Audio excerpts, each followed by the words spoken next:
Bismillahirrahmanirrahim. Assalamualaikum warahmatullahi wabarakatuh. Terima kasih buat rekan-rekan yang masih selalu setia mengikuti informasi dari channel ini. Saya doakan rekan-rekan sekalian sampai saat ini masih selalu dalam keadaan sehat dan dilindungi oleh Allah Subhanahu wa taala. Amin ya rabbal alamin. Kembali kita berbagi informasi kali ini, yaitu terkait mengenai seleksi pegawai pemerintah dengan perjanjian kerja atau P3K di Sekretariat Jenderal Komisi Pemilihan Umum untuk formasi tahun 2022. Mungkin rekan-rekan banyak belum tahu ya terkait tahapan seleksi apa yang akan dilakukan nantinya, dan rekan-rekan sekalian hadapi dan tips apa yang akan dilakukan agar mudah menjalankan, agar nilai yang kita dapat akan menjadi maksimal. Oke, langsung saja, tapi jangan lupa yang baru menemukan channel ini mohon dibantu subscribe.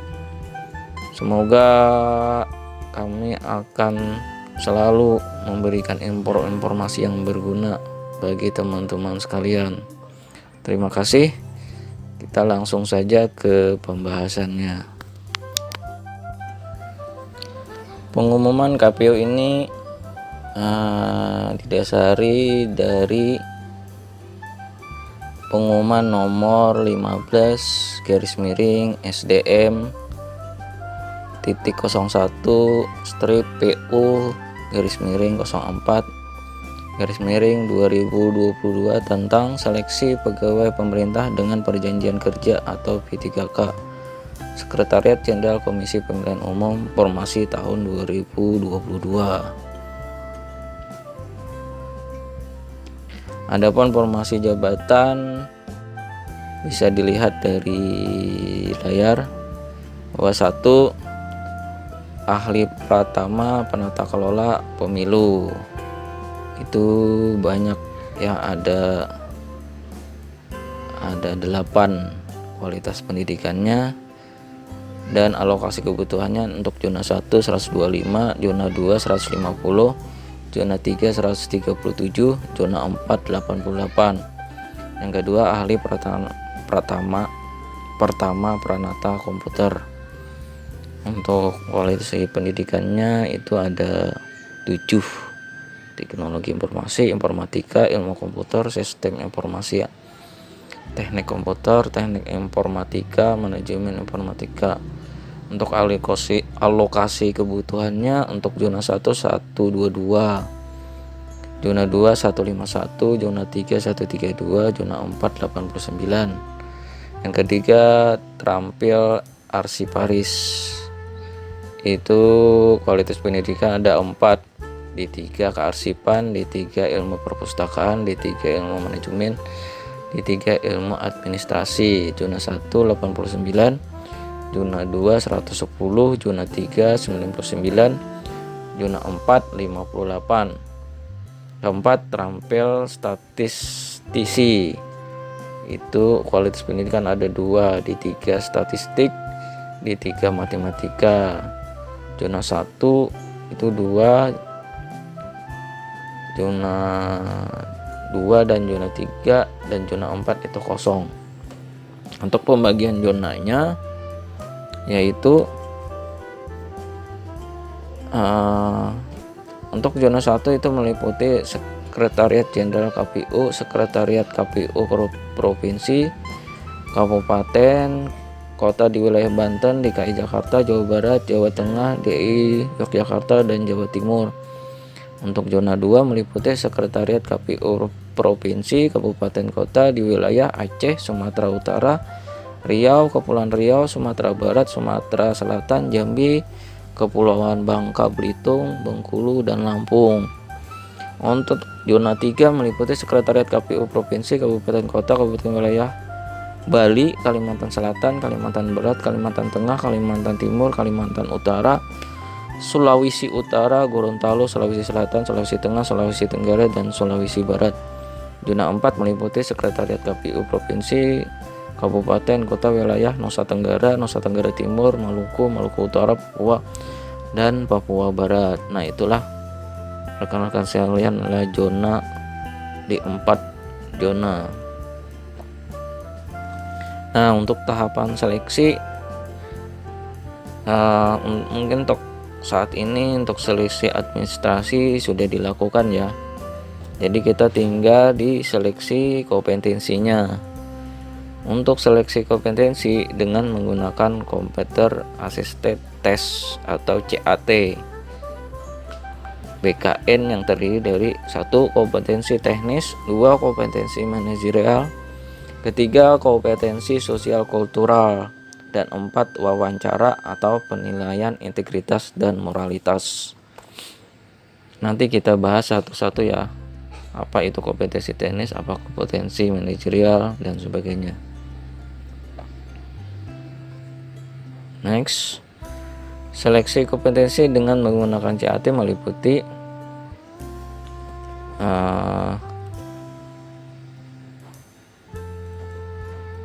yang untuk kompetensi teknis itu adalah ujian bagi tenaga teknis untuk mengukur kompetensi yang berkaitan dengan bidangnya yang menjadi ruang lingkup kerjanya nanti. Untuk materi kompetensi tersebut yaitu untuk bertujuan untuk menilai penguasaan pengetahuan, keterampilan, dan sikap perilaku yang didapat, diamati, diukur, dan dikembangkan yang spesifik berkaitan dengan bidang teknis jabatan. Kedua, untuk kompetensi manajerial, materi kompetensi manajerial bertujuan untuk menilai penguasaan pengetahuan, keterampilan, dan sikap atau perilaku dalam berorganisasi yang didapat, diamati, diukur, dan dikembangkan terkait dengan 1. Integritas, 2. Kerjasama, 3. Komunikasi, 4. Orientasi pada hasil, 5. Pelayanan publik, 6. Pengembangan diri dan orang lain, 7. Pengelola perubahan dan pengembalian keputusan. Nah, itu ya poin-poin soal nantinya dalam kompetensi manajerial. Ketiga, kompetensi sosial kultural. Untuk kompetensi sosial kultural itu untuk menilai penguasaan pengetahuan, keterampilan, sikap atau perilaku yang didapat, diamati, diukur, dan dikembangkan terkait dengan pengalaman berinteraksi dengan masyarakat majemuk dalam hal agama, suku, dan budaya, perilaku, wawasan kebangsaan, etika, nilai-nilai moral, emosi, dan prinsip yang harus dipenuhi setiap pemegang jabatan untuk memperoleh hasil kerja sesuai dengan peran, fungsi, dan jabatan. Dalam peran pemangku jabatan sebagai perekat bangsa yang memiliki 1. Kepekaan terhadap perbedaan budaya, 2. Kemampuan berhubungan sosial, 3. Kepekaan terhadap konflik, dan keempat yaitu empati.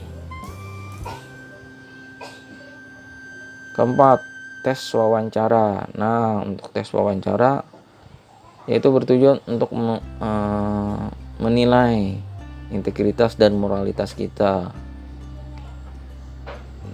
Pengertian integritas tersebut yaitu suatu konsep yang berkaitan dengan perilaku, nilai, metode, sarana, prinsip, harapan, dan keterpaduan berbagai hasil. Orang yang memiliki integritas berarti memiliki kepribadian yang jujur dan kuat. Moralitas yaitu merupakan ajaran tentang baik buruknya perbuatan dan kelakuan, akhlak, kewajiban, dan sebagainya. Menurut Kamus Bahasa Indonesia, moral adalah baik buruknya yang diterima umum mengenai perbuatan, sikap, kewajiban, dan sebagainya.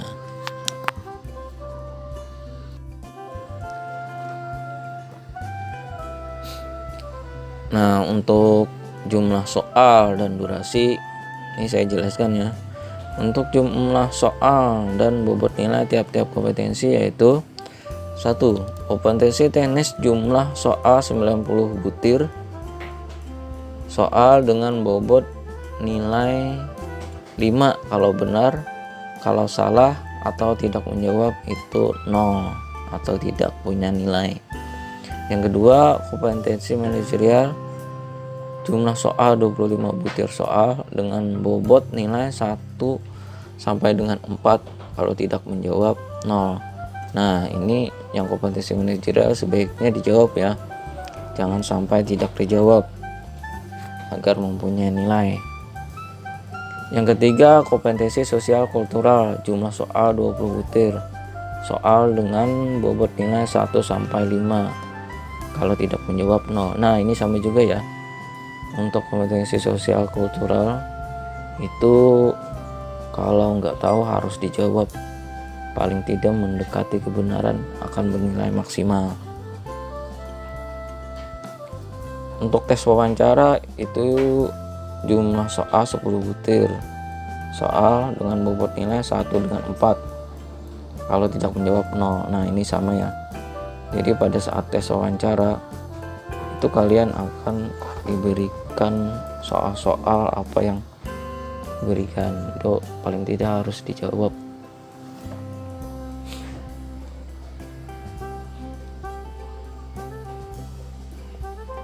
Untuk nilai ambang batas atau passing grade berdasarkan dari peraturan dari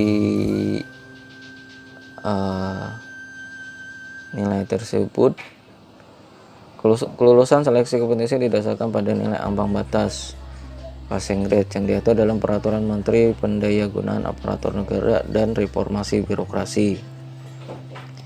Jadi nilai ambang batas atau passing grade berdasarkan keputusan Menteri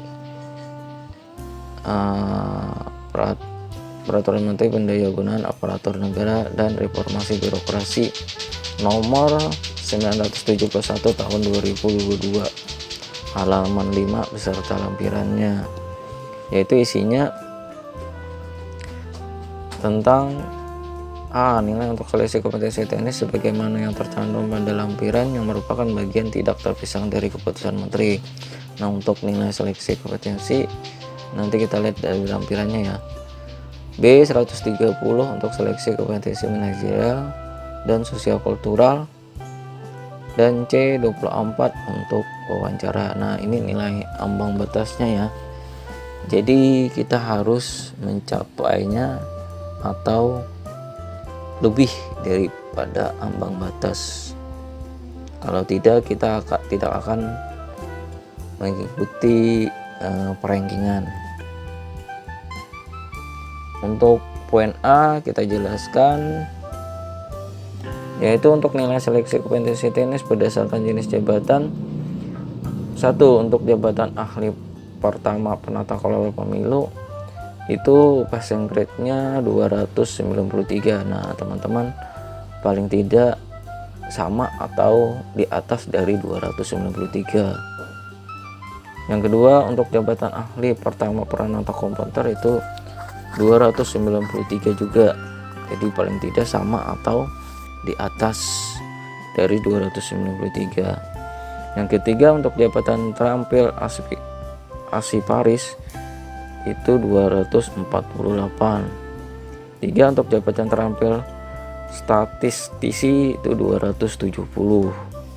Nah, teman-teman harus mencapainya ya, paling tidak di atas daripada itu agar dapat masuk dalam perankingan. Untuk akumulatif penilaian, yaitu untuk penjumlahan semua tes kompetensi untuk semua jabatan itu maksimalnya 690 poin. Jadi semua peserta yang lulus di atas nilai ambang batas passing grade akan langsung mengikuti tes wawancara, dan kelulusan dilakukan dalam perankingan berdasarkan nilai yang tertinggi. Jadi kalau nilai tertinggi itulah yang akan menjadi peserta P3K. Untuk pengumuman hasil akhir akan ditentukan oleh Panselnas atau Panitia Seleksi ASN Nasional. akan diumumkan di situs-situs resmi dan situs-situs lainnya. Nah, itulah sedikit informasi yang saya berikan tentang tes seleksi pegawai pemerintah dengan perjanjian kerja atau P3K di Sekretariat Jenderal Komisi Pemilihan Umum Formasi tahun 2022. Berikutnya, insya Allah saya akan bahas masalah soal kompetensi teknis yang berkaitan dengan tata kelola kepemiluan. Semoga video ini dapat memberikan informasi yang bermanfaat bagi rekan-rekan sekalian. Jangan lupa rekan-rekan yang belum subscribe, silahkan bantu subscribe dulu ya. Tekan tombol loncengnya agar tidak ketinggalan dengan update informasi terbaru dari channel ini. Dan silakan bagi ke rekan-rekan lainnya. Semoga itu akan menjadi amal jariah bagi kita semua. Terima kasih. Kita ketemu di video selanjutnya. Kalau ada kekurangan mohon dimaafkan. Akhiri kalam, wassalamualaikum warahmatullahi wabarakatuh.